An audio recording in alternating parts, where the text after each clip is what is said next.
Recently मैंने देखा एक सीएनजी पंप पर किसी ने आके अपनी गाड़ी में 100 रुपये की सीएनजी भरवाई। अब ये अमाउंट एक स्प्लेंडर में भरवाना ठीक लगता है, एक कार में नहीं, राइट? रॉन्ग। बिकॉज इस गाड़ी में आज मैं 100 रुपये की सीएनजी भरवाने वाला हूँ और इसे चलाऊंगा ट्रैफिक से भरे दिल्ली शहर में, और एंड में आपको बताऊंगा क्या माइलेज रहती है। अब इसकी बूट स्पेस में आपको स्पेयर व्हील नहीं दिया जाता, उसकी जगह आपको मिलती है पंचर रिपेयर किट। बट फिर भी ये जगह आपके लगेज के लिए बहुत ही ज़्यादा हानिकारक है अगर आप ऐसा बैग लेके चलते हो जो हार्ड टॉप बैग है। ये देखो, ये आप निशान देख रहे हो, ये इसके पेंट के हैं, और यहाँ पर ये बैग ऊपर नीचे होगा जब आप ड्राइव करोगे, और यहाँ आपके पूरे बैग को स्क्रैचेस लगते जाएंगे। तो यहाँ पर एक ही तरीका है, यहाँ पर आप सॉफ्ट बैग लेके जाओगे तो ही पॉइंट है। सो गाइस, अब हम अपनी ड्राइव स्टार्ट करते हैं और मैं आपको फ्यूल लेवल दिखा देता हूँ दोनों पेट्रोल और सीएनजी का। अभी फ़िलहाल इसमें पेट्रोल की रेंज है 100 किलोमीटर्स की। यहाँ सीएनजी के सामने जब ये रेंज आती है इसका मतलब सीएनजी है नहीं, इसमें एकदम खाली सीएनजी है। मैं आपको दिखा भी देता हूँ। ये फ्यूल स्विच करने की कोशिश करेंगे हम। क्लिक शायद सुना हो, बट सीएनजी पर ये स्विच नहीं हुआ, ये अभी भी पेट्रोल पर ही है। तो अब जाके इसे फिलअप करते हैं और सिर्फ आपको पता है कितने रुपए की सीएनजी डलने वाली है। तो मैं अभी मयूर विहार एक्सटेंशन वाला पेट्रोल पंप छोड़ के, यानी सीएनजी पंप छोड़ के अभी कहीं और लेके जा रहा हूँ। आई होप यहाँ पर सीएनजी की लाइन ज़्यादा लंबी ना हो, बिकॉज पूरा दिन चला जाएगा यहाँ पे सीएनजी भरवाने में। तो मैं थोड़ी बेटर जगह पे आ गया हूँ। लोकेशन बेटर नहीं है, बट यहाँ पर जो क्यू है वो थोड़ी छोटी है, तो हमें थोड़ा कम टाइम लगेगा यहाँ पर सीएनजी फिलअप करवाने में। और अगर आपने कभी ये नोटिस ना किया हो, बट यूजुअली फ्यूल का जो फिलर कैप होता है उसको इंडिकेट करने के लिए आपको यहाँ पर मार्किंग दी गई होती है। जैसे यहाँ पर आप देखोगे तो पेट्रोल इसका लेफ़्ट साइड पे है, इसलिए वहाँ पर एक मार्किंग दी गई है। सीएनजी का जो कैप है वो राइट साइड पे है, तो यहाँ पर सीएनजी के लिए राइट की कैप दी गई है।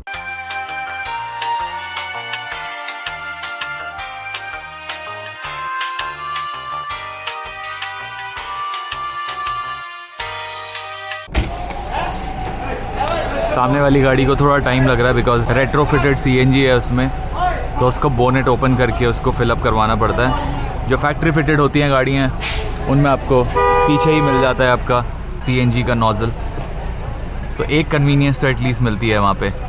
सीएनजी स्टेशंस पर आपको ये इस टाइप के इश्यूज़ ज़रूर देखने को मिल सकते हैं। आई मीन इनके चांसेस थोड़े यहाँ पर ज़्यादा हैं than a regular petrol pump. अब सीएनजी भरवाते हुए आपको गाड़ी से उतरना ज़रूर पड़ता है, एंड एक्चुअल में भी ज़रूरत है।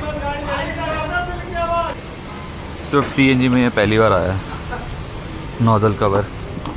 1.3 kg हमारी सीएनजी भरी है यहाँ। फाइनली ये सीएनजी की तरफ स्विच हो गया, और यहीं पर मैं ट्रिप मीटर को भी रीसेट कर लेता हूँ।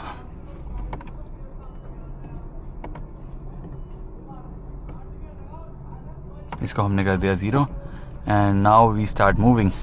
गाइज, ये इतनी कलरफुल लैंग्वेज अगर आपको रोज सुननी पड़े तो आई थिंक आपको थोड़ा बुरा तो लगेगा।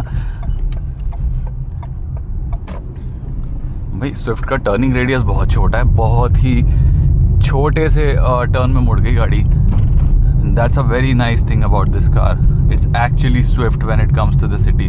खराब रास्तों पर क्रैश ज़रूर करती है बिकॉज स्लाइटली स्टिफर सस्पेंशन है इसका। अब हम बेसिक नॉर्मल ड्राइविंग करेंगे। मैं जैसे सिटी में चलाता हूँ हल्के पाँव से, efficient driving. So let's see ये 100 रुपये की जो 1.3 kg सीएनजी भरी है उसमें कितना चल पाती है। इसमें से 2 ही बार फिल हुए भी। एक चीज़ जो मुझे स्विफ्ट की बहुत ज़्यादा पसंद है वो ये कि ये सिटी में बहुत ही ज़्यादा एफर्टलेस लगती है। अभी थोड़ा सा आपने ओपन पैच देखा रोड का, तो वहाँ पर स्पीड पिकअप करने में कोई दिक्कत नहीं हुई सीएनजी मोड पर भी। बट आगे जब ट्रैफिक ज़्यादा बढ़ जाएगा तब मैं आपको दिखाऊंगा कि ये गाड़ी के साथ आप छोटे छोटे गैप्स कैसे कवर कर सकते हो। मनूवरेबिलिटी बहुत ही बढ़िया है, और मैं आपको थोड़ा सा परफॉर्मेंस के बारे में भी दिखा के बताता, बट वो पॉसिबल है नहीं बिकॉज हम काफ़ी कम सीएनजी पर चल रहे हैं, और सीएनजी के जो यूज़र होते हैं मोस्टली वो लोग काफ़ी ज़्यादा एक्सट्रैक्ट करते हैं अपनी fuel economy. That was a very dangerous move बिना हेलमेट के।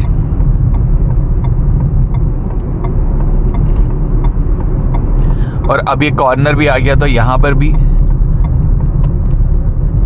स्विफ्ट बहुत सही लगती है। इसका फुटप्रिंट काफ़ी कॉम्पैक्ट है एंड वो गो कार्ट वाली जो हैंडलिंग थी वो काफ़ी ज़्यादा यहाँ पर एविडेंट होती है। आप बोनेट के एजेस तक नहीं देख पाते हो, बट इसको गेज करना ज़्यादा मुश्किल नहीं है। आप आराम से इसको मनूवर कर लोगे जब आप ट्रैफिक में चला रहे हो।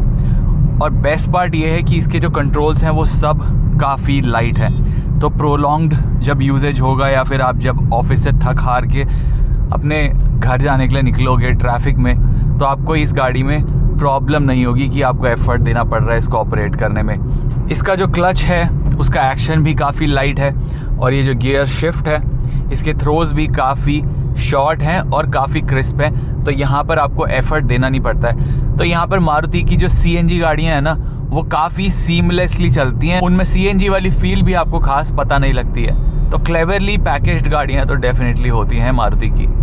अब CNG मोड में जब ये कार चलती है तो ये स्लगिश लगती है, बट सिटीज़ में आपको ये पता पड़ने नहीं देती है ये बात। और जब यहाँ पर ऐसे स्पीड्स मेंटेन करनी हो, मोस्ट ऑफ द टाइम तो मैं कोस्टिंग पर ही काम चला लेता हूँ, and that is how fuel efficiency भी बेहतर मिलती है। तो लेट्स होप एटलीस्ट 50 किलोमीटर ये गाड़ी चल जाए सिटी में, वो 100 रुपये की CNG में, एंड आई थिंक वो बहुत ही बढ़िया और इम्प्रेसिव नंबर होगा अगर ये 50 किलोमीटर चल गई। अभी फ़िलहाल ये 11.7 किलोमीटर चल चुकी है।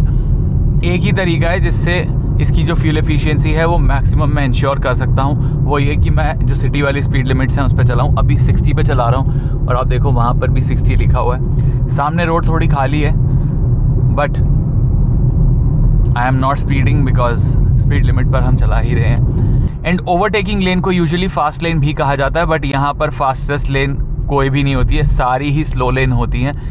तो जो आपको लेन खाली मिल जाए वही आपके लिए फास्ट लेन है जब आप सिटी में ड्राइव कर रहे हो, स्पेशली दिल्ली जैसी जगह पर। अब हमारे लिए ये स्टॉप गो ट्रैफिक आ गया है, ये छोटे से गैप से हम निकाल सकते हैं गाड़ी को, कोई इशू नहीं है। So the best way to maximise fuel efficiency is by driving sedately. Although ये नहीं है कि आप इंजन लग करने लग जाओ, यानी आप हायर गियर्स में स्लो स्पीड पर चलाने लग जाओ, उससे आपको माइलेज मिलेगी।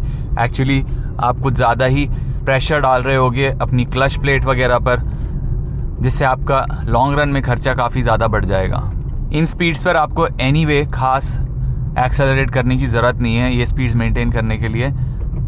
और आप देखना अभी मैं 25-30 की स्पीड पर हूँ, मैंने थर्ड गियर डाल दिया है। ऑल्दो अगर मैं यहाँ पर फोर्थ गियर भी डाल दूँ तो ये CNG में गाड़ी लग नहीं करती है, ये इसकी अच्छी बात है।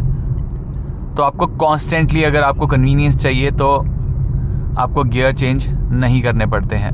इसने आराम से स्पीड पिकअप भी कर ली, 40 पर हम आ भी गए।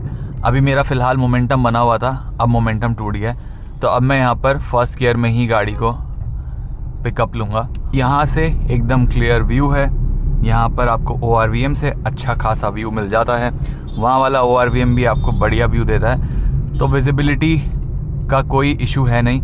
And this is why accidents occur in Delhi और एनीवेयर इन इंडिया। वो गाड़ी एकदम अभी की अभी रुक गई वहाँ पर बिकॉज उसने टर्न मिस कर दिया। अब आने वाला है सबसे ज़्यादा ट्रैफिक वाला पार्ट हमारी इस डेस्टिनेशन का, और हमें रेड लाइट भी मिली गई because 48 minutes for 14 kilometres and 83 seconds की ये रेड लाइट है, तो we have plenty of time. अब यहाँ पर आइडल करते हुए भी काफ़ी ज़्यादा CNG जा सकती है। एक चीज़ जो मुझे इसके बारे में बिल्कुल भी पसंद नहीं है वो ये कि जब आप CNG मोड में रहते हो तो ये आपको ना तो रेंज दिखाता है, ये देखिए रेंज में ब्लैंक आ रहा है, ना ये आपको आपका इंस्टेंट फ्यूल कंजम्पशन दिखाता है। एवरेज फ्यूल कंजम्पशन तो क्या ही दिखाएगा, बट अगर आप स्विच कर लोगे पेट्रोल मोड में, मैं आपको दिखा भी देता हूँ ऑन द फ्लाई, ये देखो, तो अब ये रेंज दिखाने लग गया पेट्रोल ओनली मोड में। 58 किलोमीटर्स की रेंज है, इंस्टेंट फ्यूल कंजम्पशन भी दिखा रहा है, ये देखो 21, 24 सब कुछ, एवरेज भी आ गए 16.9। बट ऑब्वियसली इनके पास भी कोई मेथड नहीं है अभी फ़िलहाल CNG टैंक के साथ इस सिस्टम को कनेक्ट करने का, और इन्हीं कारणों की वजह से ये वीडियो बहुत ज़्यादा इंपॉर्टेंट हो जाती है, क्योंकि यहाँ पर आपको एक्चुअल में रियल वर्ल्ड रेंज पता चलेगी, वो भी सिटी ड्राइविंग में, नॉट हाईवे जहाँ पर आपको खाली रोड्स मिलती हैं, या फिर जो ARAI टेस्टेड रेंज है 32.84, तो डेफिनेटली लोगों को बहुत ही सीडेड ड्राइविंग करने पर मिलती है। तो ये जानने के लिए आप इस वीडियो के एंड तक बने रहिए। ये फ़िलहाल मैं अरुणा आसफ अली मार्ग पर गाड़ी चला रहा हूँ और यहाँ पर कैमरा से पहले इन्होंने काफ़ी ज़्यादा बार स्पीड लिमिट के बोर्ड लगाए थे, तो एटलीस्ट आपको इनफ वार्निंग मिल जा रही है यहाँ पे। बट सबसे ख़राब स्पीड कैमरास की प्लेसमेंट तब होती है जब वो डाउन हिल में लगे होते हैं, बिकॉज जब आप डाउन हिल जा रहे होते हो तो अननोइंगली आपकी स्पीड थोड़ी बहुत ऊपर चली जाती है एंड वहीं पर आपका चालान भी चला जाता है। यूजुअली मैं चाहता कि मैं यहाँ से स्क्रीच करता हुआ एकदम फुल थ्रॉटल के साथ निकलूँ, बिकॉज रेड लाइट्स पर ये फील ज़रूर आती है जब आपके पास थोड़ी पावरफुल कार होती है, बट आज वो पॉसिबल नहीं है। गाइज, इस जैम में हम पिछले 15 मिनट से खड़े हुए हैं और मैंने कार को ऑफ नहीं किया हुआ है एंड AC भी ऑन है। ये ETA हमारा 204 था, अभी 2012 हो गया है and it's all red. Chhatarpur वाली साइड पर ऐसा ही माहौल रहता है, चाहे आप रात के यहाँ पर 1 बजे भी आ जाओ। सो हम अभी भी सेम ट्रैफिक जैम में हैं एंड ग्रीन होने के बाद भी यहाँ पर गाड़ियाँ मूव हुई नहीं है, बिकॉज सबको जाना है राइट में, ऑल्दो ये जाने का रास्ता है लेफ्ट का, आप देख सकते हो एरो भी।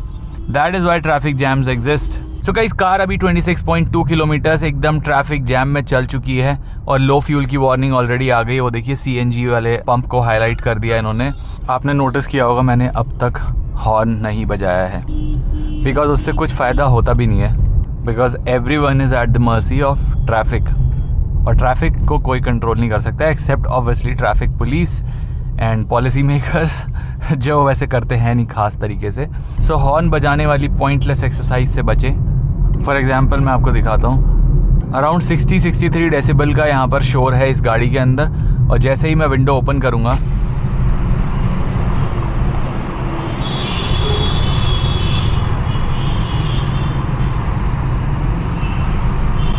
ये 92 या 93 तक पहुंच जाता है। अब आप नोटिस करना इसका जो टर्निंग रेडियस है वो कितना ज़्यादा कॉम्पैक्ट है।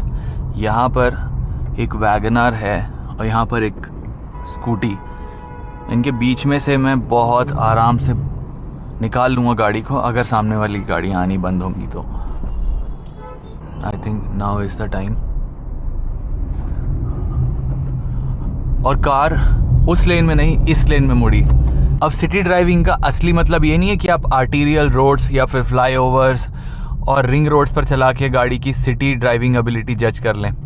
असली जो पता चलता है कि गाड़ी सफल है कि नहीं, वो तो ऐसे टाइट रोड्स पर पता चलता है, जो कॉलोनी वगैरह की रोड्स होती हैं वहाँ पर पता चलता है। अभी फ़िलहाल मैं घिटौरनी में गाड़ी लेके आया हूँ एंड यहाँ पर हैं पतली गलियाँ, और यहाँ पर गाड़ी कैसे मनूवर होती है वो आपको दिखाते हैं। सामने से ग्रैंड विटारा आ रही है, ज़्यादा इशू होगा नहीं, ये रोड वाइड इनफ है हम दोनों के बिना स्टॉप करे गाड़ी निकालने के लिए। तो अभी 32.5 किलोमीटर्स बच गई है। अब नेक्स्ट लेग में देखते हैं कितना चलती है। और यहाँ पर एक गाड़ी थी जिसका आपने थोड़ी सी झलक देखी होगी, उसकी वीडियो के लिए ही मैं आया था। ये CNG पर स्टार्ट नहीं होती है, ये पेट्रोल पर ही स्टार्ट होती है। तो अब इसको वापस CNG में स्विच कर दूँगा। सो गाइज, मुझे लगा था कि शायद हम हाफ वे उस 100 रुपये की CNG में जा सकते हैं, बट अभी यहाँ पर ये CNG ब्लिंक होने लग गई है, तो I don't think we can make it too far. So guys, अब 37.2 किलोमीटर गाड़ी चल चुकी है और यहाँ पर ये MG रोड वाला ट्रैफिक जैम है। 6:15 हो रखा है, पीक रश आवर ट्रैफिक में भी गाड़ी चल रही है, तो काफ़ी ब्रूटल ट्रैफिक है and you can't really blame the car. एक छोटी सी स्विफ्ट में ऐसे बसेस और ट्रक्स के बीच में काफ़ी इंटिमिडेटिंग ज़रूर लगता है, और भी ज़्यादा इंटिमिडेटिंग लगता है जब ये पूरा सेक्शन रेड रहता है। बस 4 बार और एक्सेलरेटर दबाया और CNG के साथ मेन कैमरा की बैटरी भी ख़त्म हो गई, तो नंबर जो है ओरिजिनल एस्टिमेट से थोड़ा कम रहा, बट इसके रीजंस भी हैं।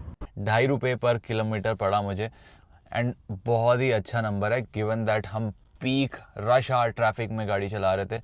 और ये अमाउंट आई थिंक आप तब भी खर्च कर सकते हो अगर आप मेट्रो वगैरह में जाते हो, तो this is definitely a good bet. तो अब कैलकुलेशन करी हमने, तो हमारा जो माइलेज निकल के आया 30.07 का, जो बहुत अच्छा नंबर है। बट ये भी हमें ध्यान रखना है कि गाड़ी में फ्यूल का वेट था नहीं, क्योंकि पेट्रोल भी काफ़ी कम था और CNG तो हमने वैसे ही 1.25 किलो भरवाई थी। उसके अलावा गाड़ी में और कोई भी नहीं था। देखो, यहाँ तक आई गए हो तो सब्सक्राइब बटन दबा दो और वो छोटा सा बेल आइकन दबा देना, जिससे मेरी लेटेस्ट वीडियोज़ की आपको अपडेट सबसे पहले मिल जाए। Thank you so much for watching.